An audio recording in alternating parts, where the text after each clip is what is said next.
Olá, amigos, é um prazer estar com vocês. Eu inicialmente gostaria de agradecer ao Ministério da Saúde e à OPAS a possibilidade de estar conversando com vocês sobre esse assunto tão importante na atualidade como é o Covid e gestação.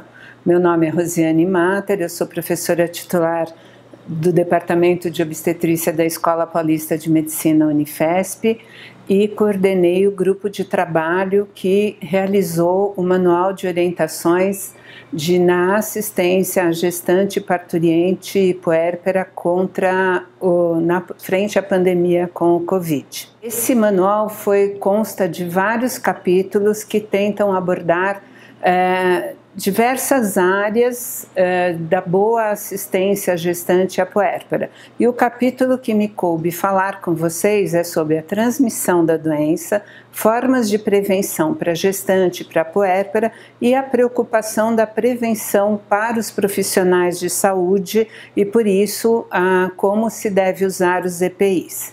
Então, falando da transmissão, né? Então, a gente tem que imaginar que a gente está no consultório e uma gestante chega para a gente e pergunta, né? Meus parentes estão vindo em casa, eu posso abraçar esses meus parentes? Nenhum de nós tem nenhum sintoma de gripe ou de Covid. Pode? Não, não pode, gente. Por quê?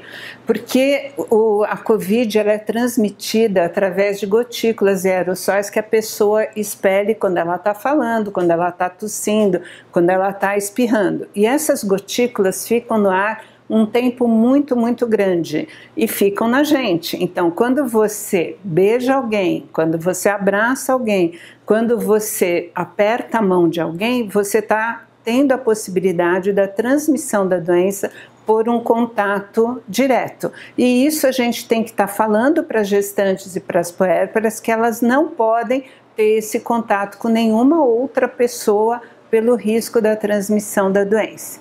Essa mesma gestante pergunta para a gente, olha, minha tia quer vir aqui trazer a filha dela. A filha dela eu posso beijar? A criança não tem Covid, não é? Não é verdade. A criança pode manifestar menos a doença, mas ela pode ter a doença e transmitir para a gente.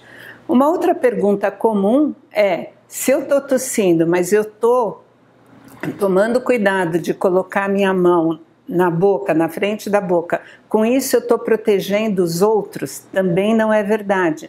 Lembrar que sempre deve ser colocado não a mão, mas a dobra do cotovelo, porque a mão com o Covid a gente pode colocar em outras áreas e com isso contaminar objetos. Então a gente tem que estar frente a alguém que está tossindo, ensinando essa pessoa, ensinando a nossa gestante e falando para ela lembrar os amigos e os parentes desses cuidados. E ela ainda pergunta para a gente, um parente meu teve Covid, mas já faz 2 meses, então ele eu posso estar perto? Não pode também, porque não se tem certeza se a pessoa pode ter Covid novamente e por quanto tempo ela pode manifestar alguma transmissão. Então, na verdade, o cuidado deve ser o tempo todo e com todo mundo. Uma outra coisa que a gente vê muitas grávidas perguntarem é, se eu uso máscara direitinho, eu estou totalmente protegida? Não está, né? O isolamento continua, a distância entre uma gestante e outra e outras pessoas é importante, porque mesmo com máscara, e lembrando que a máscara tem que ser uma máscara grossa, que realmente tenha uma trama boa, que o vírus não passe por ela. Então, máscara que é lavada muitas vezes não pode ser usada e a gente tem que ensinar isso para as nossas grávidas e também tem que estar cobrindo o nariz e tem que estar apertado no nariz. Mas mesmo com todos esses cuidados, há a possibilidade da pessoa pegar a doença, né? Quando eu saio de casa, né, e às vezes a gente recebe grávidas usando luva, a luva é uma boa dica para se proteger? Não é, ela dá uma falsa impressão de segurança, porque na hora que você está usando a luva, você acha que está protegido, esquece e põe no seu rosto, e por isso é importante estar ensinando a gestante para ela não fazer isso. E a outra coisa que a gente sempre deve comentar com as grávidas é, se a máscara fica úmida, a gente tem que trocar a máscara, não é para pôr para secar a máscara. Se ela for uma máscara de pano, ela deve ir imediatamente para uma higienização. E a máscara pode sim ser lavada com as outras roupas, com qualquer tipo de sabão. Outras grávidas podem estar perguntando para a gente, né? Eu estou num ambiente, toco um celular de uma outra pessoa, eu posso pegar? Não pode, né?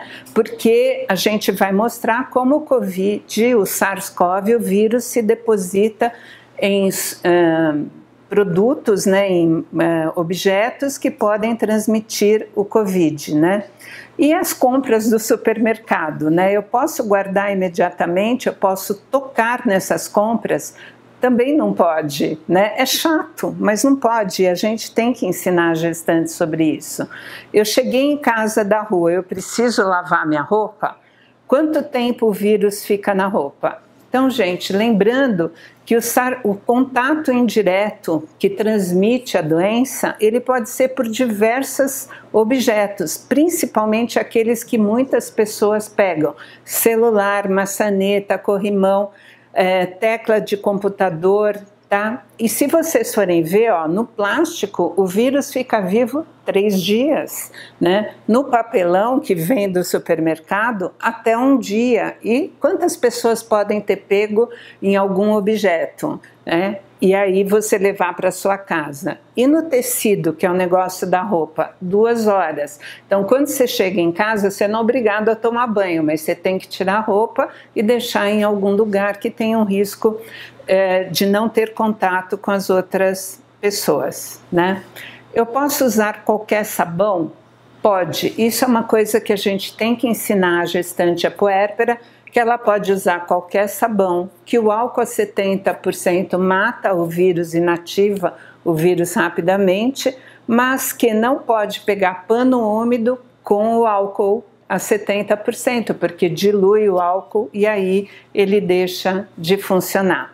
Então, a gente tem que falar em toda consulta de pré-natal, em todos os dias que a gente passa visita, né, que o principal cuidado é higienização das mãos. É lavar a mão com água e qualquer sabonete na frente, no dorso, entre os dedos, no polegar, tá?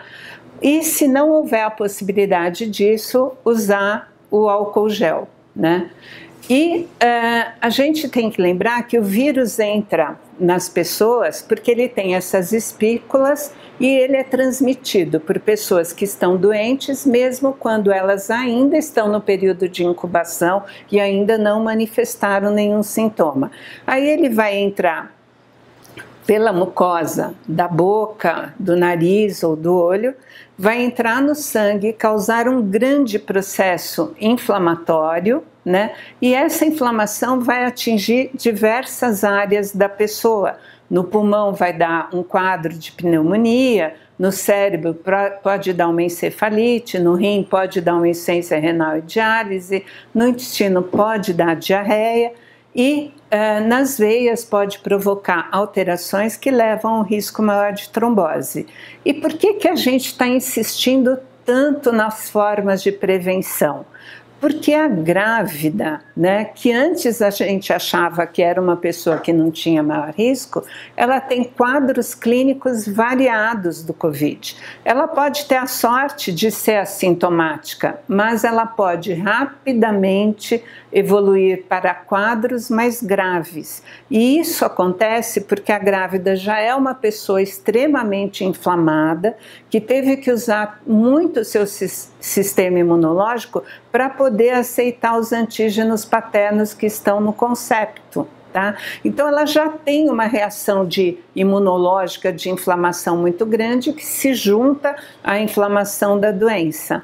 E além disso, a natureza fez a gestante ter mudanças no seu corpo, como o aumento dos fatores procoagulantes, a diminuição da atividade fibrinolítica e um volume plasmático muito aumentado, para que ela não sangre muito na hora do parto. Mas isso que faz ela não sangrar tanto na hora do parto aumenta muito o risco dela ter trombose. E se o COVID tem inflamação e tem risco maior de trombose, a grávida é uma pessoa que, pelas modificações gravídicas gerais, pode apresentar um quadro extremamente grave.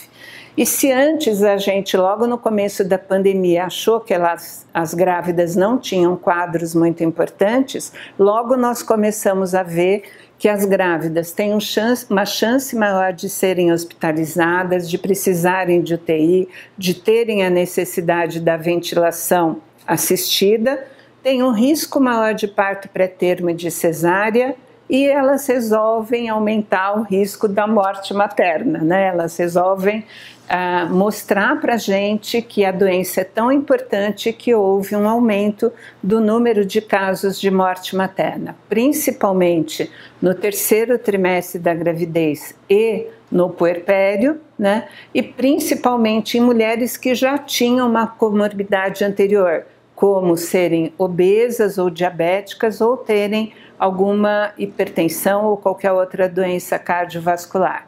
Então, parece bobinho falar que é importante lavar a mão, que é importante ensinar que tem que lavar a mão, ensinar que tem que usar o álcool gel, ensinar que tem que usar máscara.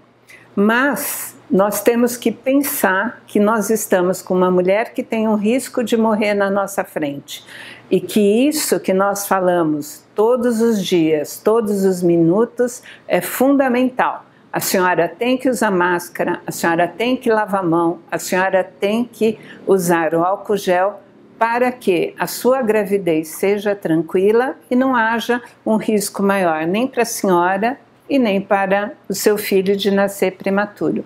E isso vai acontecer até a gente ter a felicidade, que hoje a gente está falando tanto, das vacinas, né? Só que as vacinas, a gente está, os laboratórios, todos os países estão estudando a eficácia da vacina, que é aquela ação da vacina numa fase experimental. A efetividade, que é quanto ela vai proteger os indivíduos na população em geral, na vida normal, nós ainda não sabemos. E também nós não vamos ter logo de cara a possibilidade de usar as vacinas em gestantes, porque elas não estão sendo estudadas em gestantes. Lógico que nós temos visto que as vacinas que nós temos tido a possibilidade de conversar ou de eventualmente conseguir usar aqui no Brasil, têm altos índices de eficácia. Nós ainda não sabemos qual vai ser o índice de efetividade. Então, nós temos que falar para lavar a mão, para usar máscara e para usar o álcool gel. E a gente não pode esquecer que é muito importante, tanto para a gente fazer o estudo epidemiológico, para proteger as nossas gestantes, mas também para proteger os nossos profissionais de saúde, que é importante identificar quem está com a doença. Por isso, no nosso manual, houve a recomendação de se fazer a pesquisa do PCR, do SARS-CoV, para a identificação do SARS-CoV, em todas as gestantes que internam para qualquer tipo de assistência, né?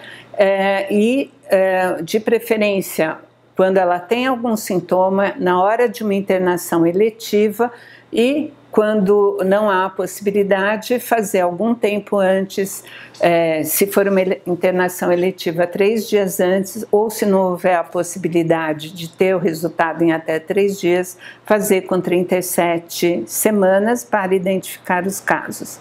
E pensando nos nossos profissionais de saúde, é muito importante a gente também dentro dos nossos serviços estar falando e recomendando e repetindo a forma adequada de usar os EPIs e por isso nós apresentamos uma simulação de como usá-los.